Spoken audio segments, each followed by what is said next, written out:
What's up, ballers? Naka-rest back na ang alien. Ito na ba ang simula ng pagbalik ng Spurs sa serye? At laban na ang Pinoy Pride, Dylan Harper at Jordan Clarkson. Halika't ating pag-usapan.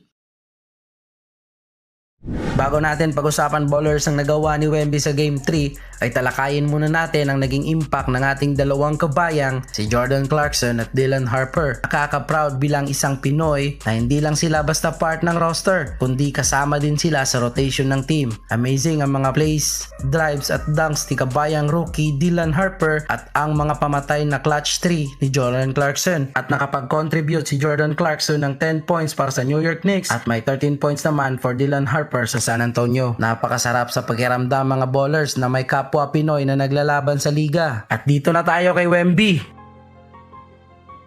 Sa do or die Game 3 para sa San Antonio Spurs, kahit mahirap ang task na to due to massive and crazy crowd ng Knicks, gumawa pa rin ng paraan si Wemby at ang Spurs para makakuha ng unang panalo. Nagtala si Wemby ng 32 points at may 11 sa kanyang 18 attempts mula sa field, kabilang na ang 2 sa 4 na 3 points at 8 of 9 na free throws. Kung sa Game 2 ay 26 points lang siya at halos nanggaling lahat sa free throw, kapansin-pansin na nag-iba ang laro ni Wemby sa Game 3. Sa halip na umasa sa tira sa labas, ay mas naging agresibo siya sa pag-atake sa paint. Sa kanyang 32 points, 22 ang nagmula sa ilalim ng basket. Sa first half pa lang ay nagtala agad si Wemby ng solid 17 points at sa second half, pinaka-importanting 10 points sa fourth quarter upang tuluyang masilyuhan ang panalo ng Spurs. Hindi lamang sa pag-score o mangat ang kanyang laro, nagsilbi rin siya ang pangunahing playmaker ng kupunan matapos magtala ng series high na 6 assists. Sa depensa naman, ramdam ang kanyang presensya sa buong laro sa pamamagitan ng 3 blocks at 2 steals. Isa sa pinakamahalagang highlight play ng laban na nangyari ay sa huling minuto ng fourth quarter. Habang hawak ng Spurs ang 8-point lead, perpekto ang pag-rotate ni Wembanyama sa depensa para ma-interrupt ang layup ni Landry Shamet. Isang pinakamalaking defensive play na tumulong upang panatili ang lamang at ang momentum. Dahil sa mga important error ni Wemby sa Game 2, malinaw na si Wemby ay concerned sa pag-alaga ng bola matapos mahirapan sa mga turnovers na nagpatalo sa Game 2. Isang turnover lang ang kanyang naitala sa Game 3, patunay na mas kontrolado na ni Wemby ang kanyang playing style. Dahil sa amazing performance na to, nakagawa ang alien ng record. Naging pangalawang pinakabatang player sa history ng NBA nakapag-record ng 30 points, 5 rebounds at 5 assists. Pero bukod pa rito, tumaas ang kanyang player efficiency na siyang pinakamataas sa kasulukuyang NBA Finals. Sa madaling salita, hindi lamang ito isang mahusay na laro para kay Wembanyama. Isa itong performance na nagpapakita ng kanyang pagiging kumpletong manlalaro. Nagdo-dominate sa opensa, mahusay din gumawa ng plays para sa mga kakampi